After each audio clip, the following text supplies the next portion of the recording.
사람들은 흔히 행복은 아주 가까운 곳에 있다고 말한다. 하지만 나는 그 행복이 내 옆에, 그것도 아주 완벽한 모습으로 존재한다고 믿어 의심치 않았다. 퇴근길 현관문을 열면 은은하게 풍겨오는 기분 좋은 디퓨저 향기와 깔끔하게 정리된 거실, 그리고 그 한가운데서 세상에서 가장 따뜻한 미소로 나를 맞이하는 아내. 우리 부부의 일상은 마치 잘 짜인 한 편의 영화처럼 평온하고 아름다웠다. 아내는 참 똑부러지는 사람이었다. 재테크면 재테크, 살림이면 살림, 어디 하나 부족한 구석이 없었다. 그녀가 차려준 정갈한 저녁 식탁에 앉아 오늘 하루 있었던 일을 조곤조곤 나누는 시간이 내게는 하루 중 가장 큰 위안이었다. 친구들은 내게 너처럼 아내 자랑하는 팔불출도 없을 거다라며 핀잔을 주곤 했지만 나는 그 말이 전혀 기분 나쁘지 않았다. 오히려 내가 세상에서 가장 운이 좋은 남자라는 사실을 확인받는 것 같아 은근히 즐겁기까지 했다. 자기야, 이번 출장은 좀 길지? 일주일이나 혼자 있어야 하네. 나는 캐리어를 현관으로 끌고 나오며 아쉬운 마음을 숨기지 못했다. 아내는 그런 나를 보며 장난스럽게 웃어 보였다. 그녀는 내 넥타이를 세심하게 매만져주며 특유의 차분하고 나긋나긋한 목소리로 나를 안심시켰다. 어머, 우리 남편 벌써부터 보고 싶어서 어떡해? 금방 다녀올게요. 이번 프로젝트만 잘 마무리하면 우리 다음 달에 계획했던 제주도 여행도 더 편하게 다녀올 수 있잖아. 조금만 참아, 응? 그녀의 손길은 더할 나위 없이 다정했다. 나는 그런 아내를 가볍게 껴안았다. 그녀에게서는 언제나처럼 내가 좋아하는 샴푸 향기가 났다. 우리는 공항으로 가는 내내 도란도란 이야기를 나누었다. 출장지에서의 일정, 돌아오면 함께 가기로 한 맛집 리스트, 앞으로의 계획들까지 차창 밖으로 스쳐 지나가는 풍경처럼 우리의 미래도 순탄하고 밝을 것이라 확신했다.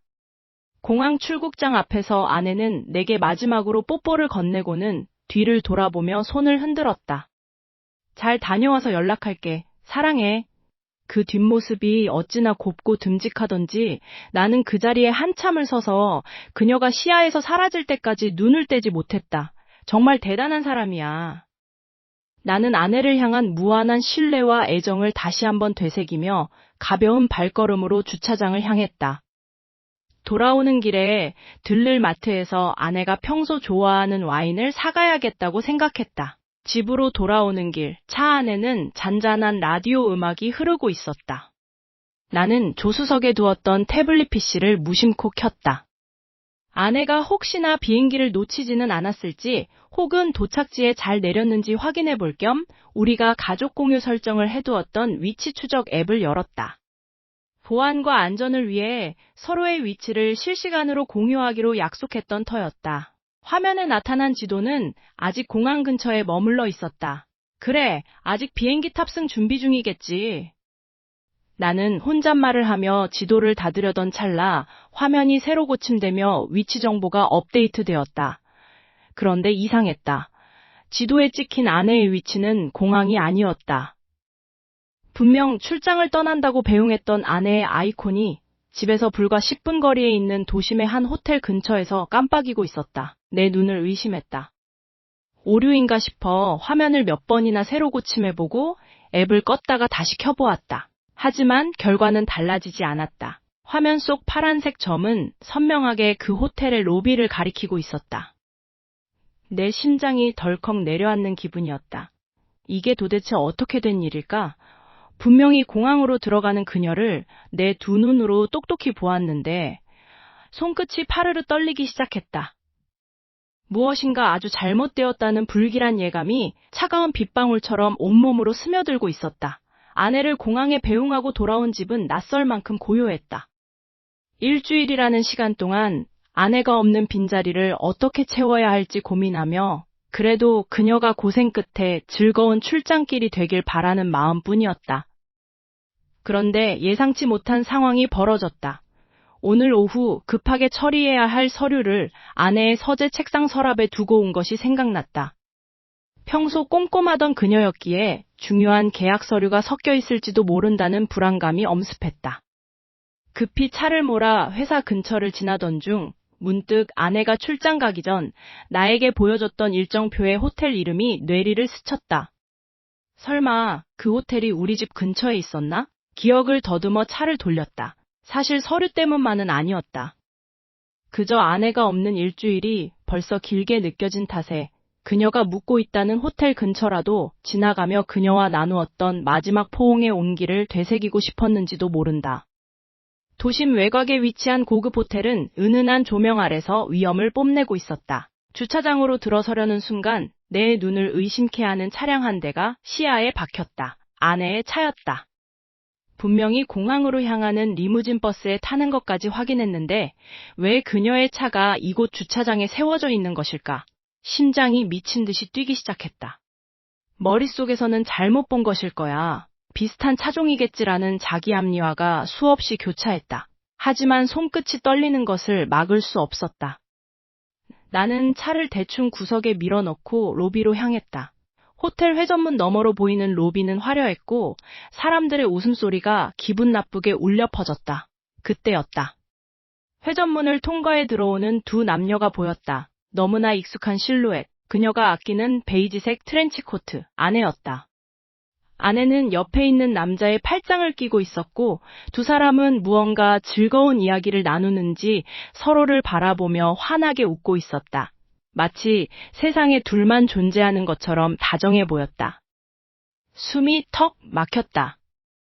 공항으로 간다던 아내가 왜 이곳에서 그것도 모르는 남자와 함께 있는 것인가? 다리에 힘이 풀려 그 자리에 주저앉고 싶었지만 나는 본능적으로 기둥 뒤로 몸을 숨겼다. 화가 머리끝까지 치밀어 올랐지만 동시에 무서웠다. 내가 믿어왔던 세상이 한순간에 무너져 내리는 기분이었다. 두 사람은 프런트 데스크를 향해 천천히 걸어갔다. 아내는 남자의 어깨에 머리를 살짝 기대며 무언가 속삭였고 남자는 그녀의 허리를 자연스럽게 감싸 안았다. 그들의 거리는 부부인 우리보다 더 친밀해 보였다. 나는 그들이 엘리베이터 앞에 멈춰서기를 기다렸다. 호텔 로비의 밝은 조명 아래서 남자가 엘리베이터 버튼을 누르기 위해 고개를 돌렸다. 찰나의 순간이었다. 남자의 옆얼굴이 조명을 정면으로 받으며 선명하게 드러났다. 나는 그 자리에서 얼어붙었다. 심장이 멈추는 것 같았다. 저 사람, 저 얼굴. 분명히 어딘가에서 본 적이 있는 너무나도 익숙한 얼굴이었다. 내 기억의 퍼즐이 하나둘 맞춰지며 끔찍한 진실이 드러났다. 3년 전 우리의 결혼식에서 가장 앞자리에서 환하게 웃으며 마이크를 잡고 사회를 보던 남자. 우리의 사랑을 증명해주겠다며 덕담을 건네던 내가 그토록 형제처럼 믿고 의지했던 나의 절친한 동창이었다. 내 아내와 내 가장 친한 친구가 지금 내 눈앞에서 부정한 관계를 맺고 있다는 사실을 깨달은 순간 온몸의 피가 차갑게 식어가는 것을 느꼈다. 심장이 미친 듯이 뛰었다. 차 안의 공기가 갑자기 희박해지는 것 같아 창문을 거칠게 내렸다. 방금 본 광경, 호텔 로비로 들어선 아내의 뒷모습이 머릿속에서 슬라이드쇼처럼 반복 재생되었다. 저게 정말 내가 아는 내 아내가 맞나? 6년 동안 내 곁을 지키며 세상에서 가장 성실하고 다정한 사람이라 믿었던 그 사람이 왜 하필 이 시간에, 왜 하필 저런 호텔에 있는 거지? 머릿속에서 파편처럼 흩어져 있던 기억들이 하나둘씩 맞춰지기 시작했다. 그래, 지난 몇 달간의 일들이 스쳐 지나갔다. 아내는 최근 들어 부쩍 동창 모임이 잦아졌다. 처음에는 반가운 얼굴들을 만나는 게 활력소가 된다며 웃어 보이던 아내였다. 하지만 그 모임은 갈수록 늦은 시간까지 이어졌고 연락은 매번 닿지 않았다. 배터리가 나갔어, 술자리가 길어지네 라는 뻔한 변명. 나는 의심 한번 하지 않고 그저 고생하는 아내를 위해 따뜻한 차를 끓여놓고 기다리기만 했다. 바보같이. 그 동창이라는 놈, 민석이 놈이 떠올랐다. 대학 시절부터 아내와 알던 사이라며 내게도 꽤 살갑게 굴었던 녀석이었다. 틈만 나면 우리 집 집들이에 오고 함께 캠핑을 가자고 제안하던 그놈. 내가 아내를 아끼는 만큼 그놈도 우리 부부의 행복을 빌어주는 좋은 친구라고 생각했다. 그런데 지금 생각해보니 그놈의 시선이 이상했다. 아내를 바라보는 그 끈적하고 기묘한 눈빛. 아내가 자리를 비울 때마다 내게 던지던 알 수 없는 우월감이 섞인 미소들. 그게 단순한 친근함이 아니었다는 걸 왜 이제야 깨달았을까? 미치겠네, 진짜. 나는 핸들을 꽉 쥐었다. 손끝이 하얗게 질렸다. 집으로 돌아가는 길은 지옥 같았다. 아내가 이번 주 내내 해외 출장 중이라고 했던 말이 귓가에 맴돌았다. 출장이 아니라 미래였던 거다. 내가 아내를 배웅하며 썼던 그 진심 어린 응원과 사랑의 말들이 비수가 되어 내 가슴에 꽂혔다. 나는 집 안으로 들어섰다. 텅 빈 거실은 평소와 다름없이 정갈했다. 하지만 그 정갈함이 이제는 가증스러운 위선처럼 느껴졌다. 나는 아내가 사용하는 서재로 걸어 들어갔다. 그곳은 아내의 흔적이 가장 많이 묻어있는 곳이자 그녀가 외부와 소통하는 가장 은밀한 장소였다. 평소 아내는 서재의 서랍을 꽁꽁 잠가두곤 했다. 개인적인 업무 자료가 많다는 핑계였다. 하지만 지금 내 손에 들린 아내의 예비 열쇠는 흔들림 없이 자물쇠를 열었다. 철컥하는 소리가 정적을 깼다. 서랍 안에는 평소 보던 서류 뭉치들 사이에 낯선 물건이 하나 숨겨져 있었다. 무심코 집어든 그것은 한 번도 본 적 없는 전원이 꺼진 상태의 검은색 스마트폰이었다. 손이 떨렸다. 충전기를 연결하자마자 화면에 불이 들어오더니 쉴 새 없이 알림음이 울려 퍼졌다. 잠금 장치조차 걸려있지 않은 화면 위로 민석이와 주고받은 메시지 창이 그대로 열려 있었다. 이번 출장 준비 완벽해. 남편은 멍청해서 아무것도 몰라. 우리 이번엔 일주일 내내 마음 편히 있자. 응, 비행기 티켓까지 가짜로 다 끊어놨어. 의심 하나 안 하더라. 진짜 지겨운 인간이야. 메시지를 읽어 내려갈수록 눈앞이 캄캄해졌다. 그들이 나를 비웃으며 나누던 대화들이 글자마다 묻어나왔다. 인꼬 부부라 칭송받던 우리 결혼 생활이 그들에겐 단지 조롱거리였을 뿐이었다. 머리가 멍해지며 세상이 팽그르르 도는 것 같았다. 배신감이라는 단어조차 이 상황을 설명하기엔 턱없이 부족했다. 나는 떨리는 손으로 마지막 메시지를 확인했다. 그곳에는 내가 오늘 아침 아내를 배웅했던 호텔, 바로 그 장소의 객실 번호와 체크인 시간이 상세히 적혀 있었다. 모든 것이 치밀하게 짜여진 연극이었다. 나는 그저 그 연극 속에서 가장 멍청한 광대 노릇을 하고 있었던 것이다. 복수심인지 허탈함인지 모를 감정이 온몸을 지배했다. 나는 더 이상 예전의 내가 아니었다. 아내의 휴대폰을 몰래 확인하는 일은 내 인생에서 가장 끔찍하고 치욕스러운 기억으로 남을 것이다. 하지만 이미 신뢰라는 기반이 무너져 내린 지금 내가 할 수 있는 일은 오직 진실을 파헤치는 것뿐이었다. 새벽 3시, 어둠 속에서 나는 덜덜 떨리는 손으로 잠긴 화면을 풀었다. 심장이 터질 듯이 뛰었다. 아내가 화장실에서 샤워를 하는 동안 주어진 시간은 길어야 10분이었다. 익숙한 번호, 아니 이제는 증오의 대상이 된 그 이름, 동창의 대화창을 열었다. 화면 속의 문장들은 나를 향한 날카로운 칼날이 되어 가슴을 찔렀다. 가장 먼저 눈에 들어온 것은 나에 대한 험담이었다. 동창은 마치 내 모든 것을 알고 있다는 듯 아주 교묘하고 치밀하게 아내의 마음을 흔들고 있었다. 그 사람은 너를 사랑하는 게 아니야. 그냥 자기 삶의 편의를 위해 너를 구속하고 있는 것뿐이지. 너 같은 여자가 왜 그런 따분한 일상에 갇혀 살아야 해?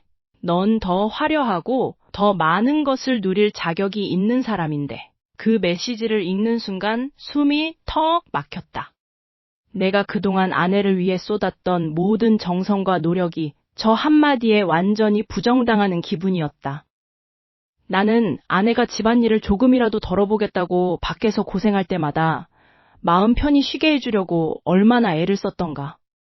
그런데 저놈은 나의 진심을 구속으로, 나의 배려를 따분한 일상으로 포장해 아내의 귀에 속삭이고 있었다.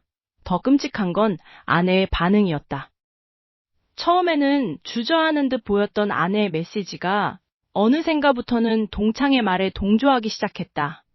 맞아, 가끔은 내가 왜 이렇게까지 참아야 하나 싶어. 나도 여자인데, 나도 예쁨 받고 싶고 비싼 옷도 입고 싶어. 오빠 옆에 있으면 내가 마치 평생 늙지 않는 시녀가 된 것 같아. 나는 그 자리에서 얼어붙고 말았다. 시녀라니.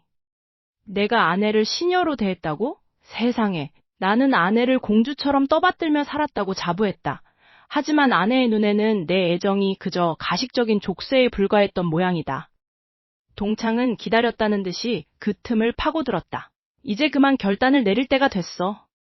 네가 그동안 쌓아온 세월을 보상받아야 하지 않겠어? 그 남자는 네가 없어도 아무것도 못하는 바보야. 우리가 조금만 영리하게 움직이면 그동안 그가 애써 모은 것들이 전부 내 손에 들어올 거야. 넌 더 이상 희생할 필요 없어. 나랑 함께라면 훨씬 더 행복할 수 있어. 아내는 동창의 그 가머니설에 서서히 잠식되어 가고 있었다. 그녀는 내가 벌어다 준 돈으로 쇼핑을 하고 내가 차려준 밥상을 받으면서도 마음속으로는 나와의 이별을, 아니 더 정확히는 나의 몰락을 계획하고 있었다. 대화창을 내릴수록 드러나는 그들의 계획은 상상 이상으로 대담했다. 우리 부부의 공동재산, 내가 평생을 바쳐 일군 사업체까지 그들은 이미 자신들의 소유로 나누어 가질 생각에 들떠 있었다. 나의 소중한 아내는 어느새 동창의 꼭두각시가 되어 나를 깎아내리고 있었다. 내가 아는 아내는 다정하고 따뜻한 사람이었는데 지금 휴대폰 속의 그녀는 냉혹하고 탐욕스러운 이방인이었다. 화장실에서 물소리가 멈췄다. 나는 황급히 메시지 창을 닫고 휴대폰을 제자리에 놓았다. 문고리가 돌아가는 소리가 들리자 나는 온몸의 피가 차갑게 식어가는 것을 느꼈다. 잠시 후 씻고 나온 아내가 물기를 털어내며 아무 일도 없다는 듯 침대 옆 탁자에 휴대폰을 올려두었다. 그리고 몇 초 뒤 조용한 방 안에 진동 소리가 울렸다. 액정이 환하게 밝아지며 동창의 이름이 떴다. 아내는 나를 힐끗 쳐다보더니 짐짓 아무렇지 않은 척하며 메시지를 확인했다. 하지만 그 순간 그녀의 입가에 묘한 미소가 번졌다. 나에게는 절대 보여주지 않던 서늘하고 비릿한 미소였다. 나는 숨을 죽이고 그녀의 뒷모습을 바라보았다. 동창이 보낸 마지막 메시지는 내 숨통을 조여왔다. 모든 준비는 끝났어. 이번 여행이 끝나면 그놈의 재산은 전부 우리 명의가 될 거야. 조금만 더 참아 내 사랑. 손끝이 파르르 떨렸다. 카페 안은 따뜻한 커피 향으로 가득했지만 내 주변은 마치 영화의 겨울 한복판에 홀로 떨어진 것처럼 시려왔다. 창밖으로 지나가는 사람들의 평범한 일상이 비현실적으로 느껴졌다. 맞은편에 앉은 그 녀석, 동창이자 내 유일한 친구라 믿었던 그놈은 태연하게 아이스 아메리카노를 휘젓고 있었다. 얼음이 컵벽에 부딪히며 내는 경쾌한 소리가 지금 이 순간만큼은 기괴한 조롱처럼 들렸다. 나는 더 이상 참을 수 없었다. 주머니 속에서 이미 닳아버린 스마트폰을 꽉 쥐고 그놈의 눈을 똑바로 쳐다보며 낮게 읊조렸다. 우리 아내랑 무슨 사이야? 어제 호텔에서 본 거 다 알고 있어. 녀석의 손동작이 찰나의 순간 멈칫했다. 하지만 그것도 아주 잠시였다. 이내 녀석은 어이없다는 듯 피식 웃음을 터뜨리더니 턱을 괴고 나를 한심하다는 눈빛으로 내려다보았다. 마치 헛소리를 늘어놓는 어린아이를 보는 듯한 그 오만하고 역겨운 태도였다. 너 지금 제정신이냐? 호텔?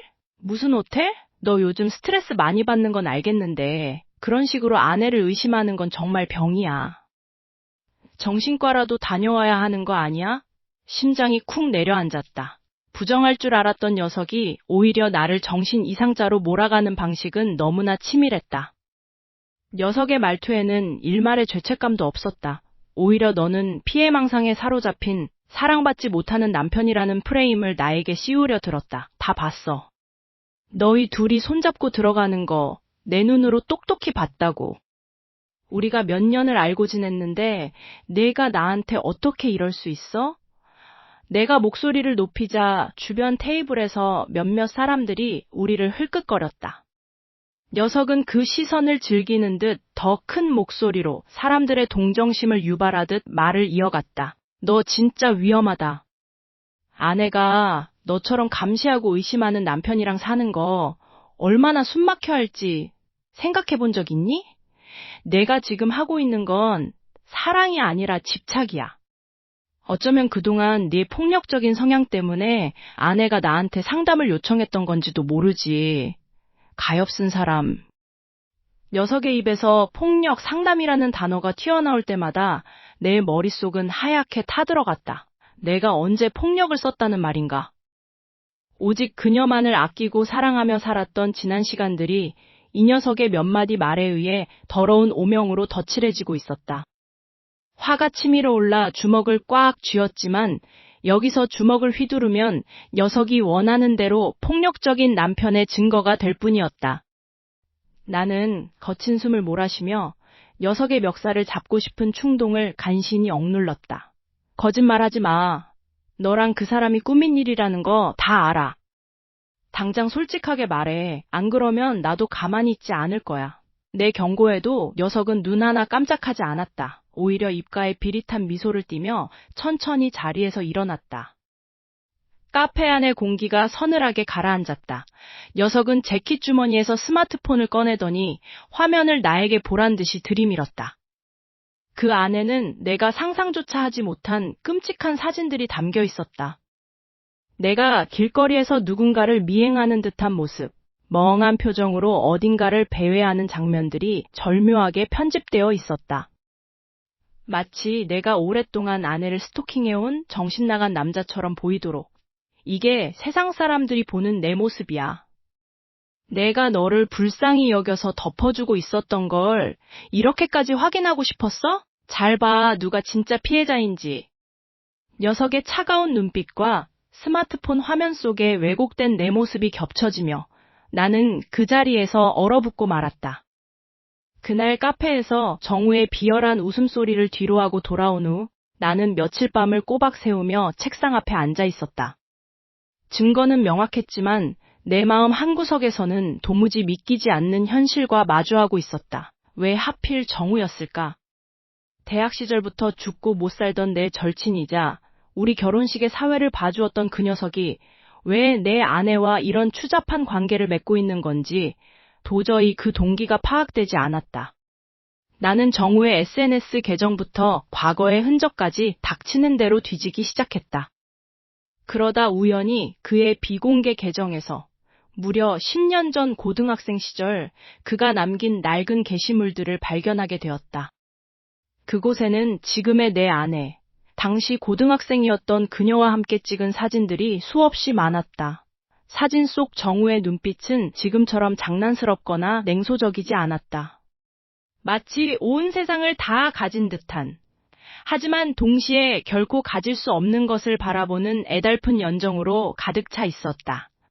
그는 고등학교 시절부터 줄곧 내 아내를 짝사랑해왔던 것이다. 그것도 단순히 스쳐 지나가는 감정이 아니었다. 그는 학창시절 내내 그녀의 주변을 맴돌았지만 당시 내 아내는 공부 잘하고 성격 좋던 나에게 관심을 보였고 결국 내가 그녀와 연애를 시작하면서 그 관계는 묘하게 틀어졌다. 정우는 그날 이후 나에 대한 비뚤어진 열등감을 키워온 모양이었다. 게시물을 읽어 내려갈수록 손끝이 떨렸다. 결국 가장 소중한 것을 빼앗겼다. 언젠가 반드시 그가 가진 모든 것을 산산조각 내주겠다. 정우가 남긴 글들은 단순한 투정이 아니라 치밀한 복수극의 서막이었다. 그는 지난 10년간 내 곁에서 친구라는 가면을 쓰고 나를 지켜보며 내가 아내와 쌓아온 행복을 서서히 무너뜨릴 기회만을 엿보고 있었던 것이다. 이 모든 것은 우발적인 불륜이 아니었다. 나라는 인간의 자존감을 바닥까지 떨어뜨리고 내가 가장 사랑하는 사람을 통해 나를 파멸시키려는 지독하게 계산된 연극이었다. 복수심에 불타는 눈으로 그의 노트북 메신저 로그를 해킹했을 때 나는 또 한 번의 경악을 금치 못했다. 그곳에는 정우가 내 아내를 압박하며 주고받은 수많은 메시지가 있었다. 단순히 그녀를 유혹하는 것이 아니었다. 그 대화의 내용은 기괴할 정도로 강압적이고 위협적이었다. 네가 옛날에 저질렀던 그 일, 내가 다 알고 있는 거 알지? 너만 조용히 내 말대로 움직이면 아무도 모를 거야. 네 남편도, 네 부모님도. 그건 사랑 고백이 아니라 완벽한 사냥이었다. 정우는 내 아내의 과거, 남들에게 결코 밝혀질 수 없는 치명적인 비밀을 손에 쥐고 있었다. 그는 그 비밀을 무기로 아내를 옥죄고 있었다. 내가 감히 나를 거부해?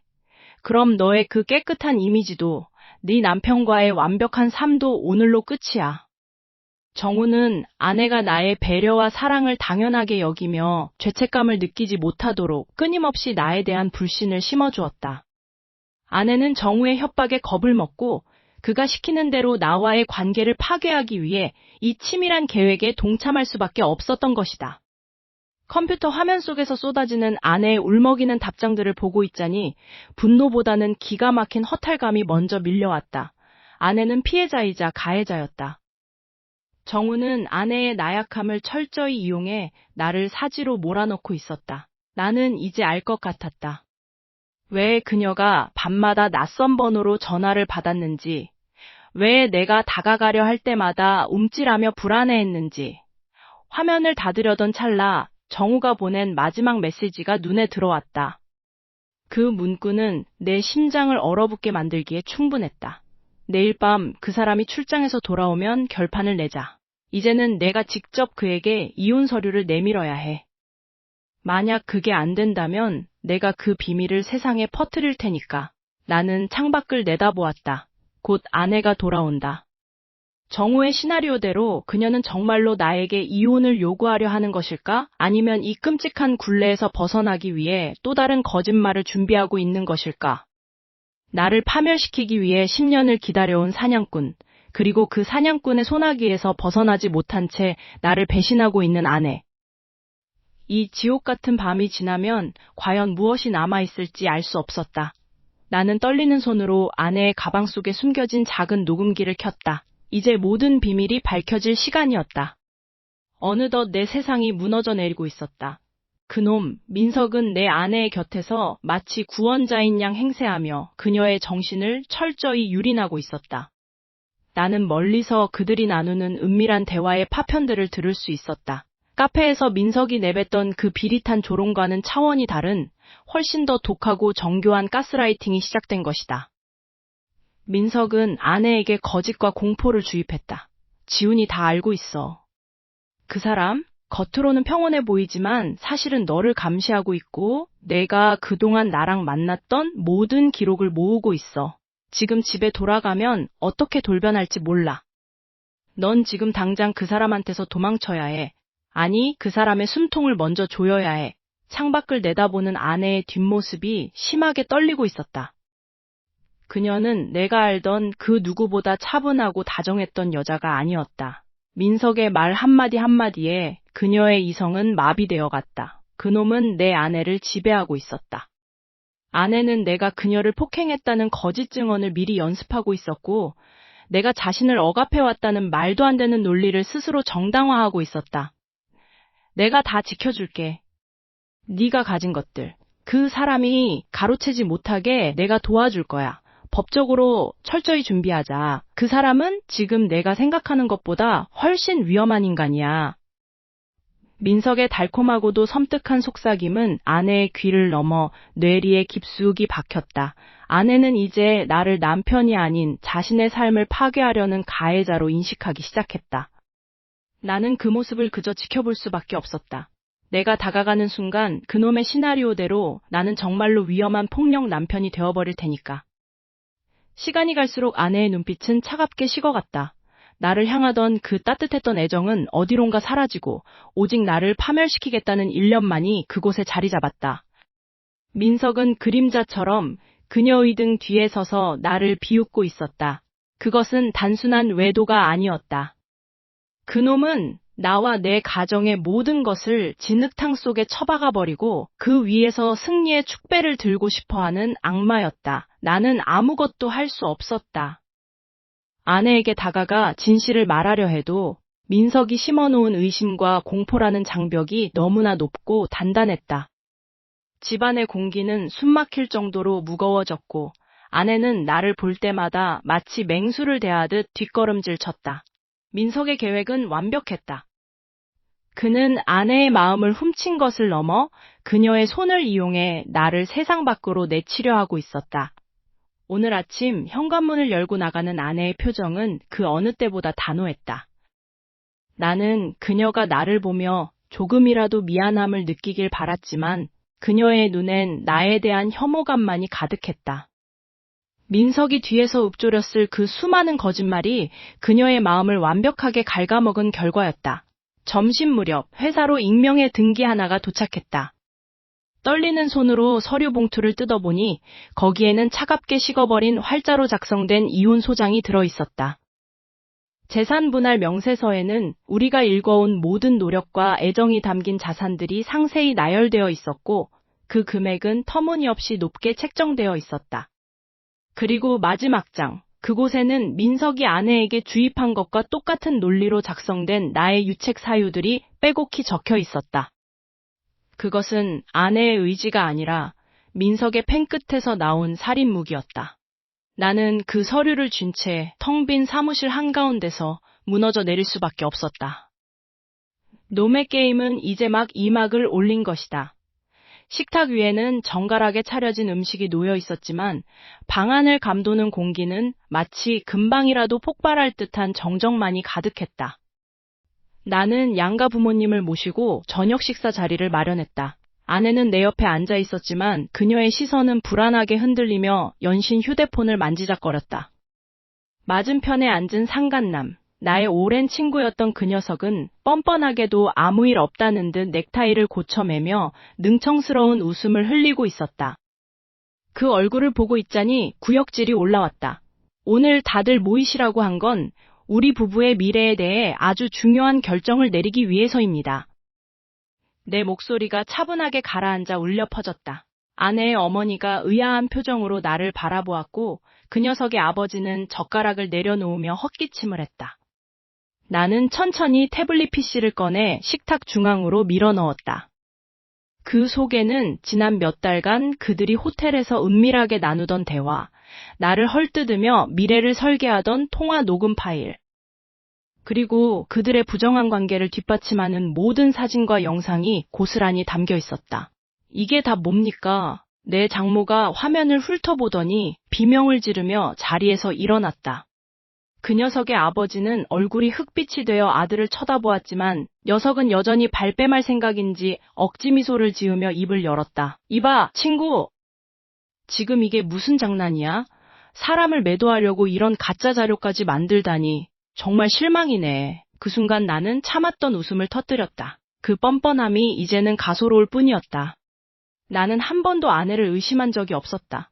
그녀가 세상에서 가장 고결하고 순수한 사람이라 믿었기에 이 배신은 내 심장을 찢어놓는 칼날과 같았다.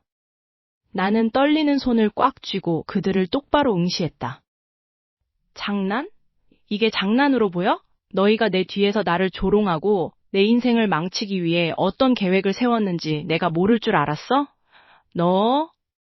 나랑 친구였던 시절부터 줄곧 이 사람을 탐냈지. 10년이 넘는 시간 동안 그 열등감을 어떻게든 내 아내를 뺏음으로써 보상받으려고 했던 거, 이제 다 밝혀졌어. 장모님은 사색이 되어 딸의 손을 잡으려 했지만 아내는 그 손을 거칠게 뿌리쳤다. 그녀의 눈빛은 내가 알던 다정하고 온화하던 아내의 것이 아니었다. 그것은 마치 사냥감을 쫓는 맹수의 눈빛처럼 차갑고 날카로웠다. 내 증거들이 하나둘씩 재생되자 방 안에는 오직 녹음기 속의 낯익은 목소리들만이 비릿하게 울려 퍼졌다. 아내는 더 이상 변명하지 않았다. 그녀는 고개를 꼿꼿이 세우고 마치 이 상황이 지루하다는 듯이 나를 훑어보았다. 부모님들의 통곡 소리가 들려왔지만 나는 오직 그녀의 반응에만 집중했다. 그녀는 이제 모든 가면을 벗어던진 듯했다. 바들바들 떨며 죄송하다 빌 줄 알았던 아내가 갑자기 차가운 냉소를 지으며 나를 향해 몸을 돌렸다. 그녀의 눈동자 속에는 미안함이나 수치심은 단 한 조각도 남아있지 않았다. 오히려 나를 벌레 보듯 경멸하는 짙은 증오만이 가득했다. 왜 이렇게까지 하니? 정말 유치하다. 그녀가 나직하게 뱉은 한마디에 내 심장이 덜컥 내려앉았다. 그녀는 태블릿을 손가락으로 툭 밀어버리며 믿을 수 없는 말을 이어갔다. 이런 증거 몇 개 내밀면 내가 무릎이라도 꿇을 줄 알았어? 착각하지 마. 나 너랑 결혼해서 지내는 내내 단 한순간도 행복한 적 없었어. 너 같은 인간 옆에서 살면서 나 자신이 죽어가는 것 같았다고. 솔직히 말할게. 나는 너를 단 한 번도 진심으로 사랑한 적이 없어. 너는 그저 내 인생에서 치워버려야 할 짐이었을 뿐이야. 이제야 속이 좀 시원하네. 심장이 멎는 것 같았다. 그 차가운 말들이 비수가 되어 내 가슴에 박혔다. 아내의 입에서 나온 잔인한 선언은 내가 쌓아왔던 지난 모든 세월을 송두리째 부정하는 것이었다. 나는 멍하니 그녀를 바라보았다. 그녀는 이제 나를 향해 비웃음을 흘리며 자리에서 일어나려 하고 있었다. 이 지옥 같은 연극의 막이 비로소 내려가고 있었다. 그날 밤 모든 진실이 세상 밖으로 쏟아져 나온 뒤에 세상은 지독하리만치 고요했다. 내가 믿었던 모든 세계가 산산조각 났지만 아이러니하게도 아침은 평소와 다름없이 찾아왔다. 양가 부모님 앞에서 모든 추악한 민낯이 드러난 그놈. 내 오랜 동창이자 아내의 정부였던 그 자식의 파멸은 생각보다 빨랐다. 내가 모아둔 증언과 회사 감사실로 보낸 파일들은 그놈의 숨통을 정확히 조였다. 남의 가정을 파탄내고도 뻔뻔하게 고개를 들고 다니던 그놈은 결국 직장에서 파면당했고 업계에서도 완전히 매장되었다. 은혜를 원수로 갚은 대가는 비참했다. 그동안 쌓아올린 사회적 명예와 커리어는 하루아침에 한 줌의 재로 변해버렸다. 하지만 진짜 비극은 그 다음에 찾아왔다. 모든 것을 잃고 궁지에 몰린 그놈은 결국 본색을 드러냈다. 아내를 진심으로 사랑해서 빼앗은 게 아니었다. 그저 나에 대한 열등감과 복수심의 도구로 아내를 이용했을 뿐이었다. 전 재산이 압류될 위기에 처하자 그놈은 아내에게 모든 책임을 떠넘기며 연락을 끊고 잠적해버렸다. 함께 도망치자며 호언장담하던 남자의 배신 앞에서 아내는 마침내 자신이 어떤 지옥에 발을 들였는지 깨달은 듯했다. 몇 달 만에 다시 마주한 아내의 모습은 내가 알던 그 생기 있고 영리한 여자가 아니었다. 초라하게 말라버린 아내는 내 앞에 무릎을 꿇고 눈물로 읍소했다. 한 번만 용서해달라고. 내가 미쳤었다고. 그놈의 가머니설에 속아 넘어가 모든 걸 망쳤다며 내 바지가랑이를 붙잡고 오열했다. 귀를 찢는 듯한 그 울음소리를 들으며 나는 아무런 감정도 느끼지 못했다. 가슴속이 텅 비어버린 느낌이었다. 지독하게 치밀했던 거짓말쟁이의 최후는 그저 구차하고 애처로울 뿐이었다. 이제 나에게 남은 것은 이 텅 빈 집 한 채뿐이다. 거실 구석구석, 주방의 조명 하나까지 아내와 내가 함께 고민하고 고르며 행복한 미래를 꿈꿨던 추억의 파편들이 묻어 있었다. 이 집을 가만히 보고 있으면 숨이 턱 막혀왔다. 이곳을 당장 매각하고 흔적도 없이 과거를 지워버려야 할까? 아니면 내 인생의 가장 찬란했던 순간과 가장 비참했던 순간이 공존하는 이 공간을 그대로 안고 살아가야 할까? 솔직히 말하면 이제는 아무것도 모르겠다. 아내를 깊이 신뢰했던 만큼 내 영혼에 새겨진 상처의 깊이는 너무나도 깊고 예리했다. 가장 가까운 사람에게 완벽하게 기만당한 이 상처를 안고 내가 앞으로 살아가면서 다른 누군가를 다시 믿을 수 있을까? 세상의 그 어떤 호의와 미소도 이제는 서늘한 의심으로 먼저 다가올 것만 같아 두려웠다. 내 안에 무언가가 완전히 죽어버린 기분이었다. 며칠 뒤 짐을 모두 정리하고 텅 빈 거실 한가운데에 서서 마지막으로 집을 둘러보고 있었다. 주머니 속에서 진동이 울렸다. 발신번호 표시 제한으로 걸려온 전화였다. 순간 가슴이 쿵쾅거리기 시작했다. 숨을 죽이고 조심스럽게 전화를 받아 귀에 가져다 댔다. 수화기 너머에서는 아무런 말도 들리지 않았다. 오직 거칠고 불안정한 숨소리만이 들려올 뿐이었다. 하지만 나는 직감적으로 알 수 있었다. 이 숨소리의 주인이 누구인지. 그리고 잠시 후 아주 낮고 갈라진 목소리가 고요한 정적을 깨고 내 귓가를 파고들었다. 아, 나야. 제발 한 번만 내 말 좀 들어줘. 아직 끝난 게 아니야.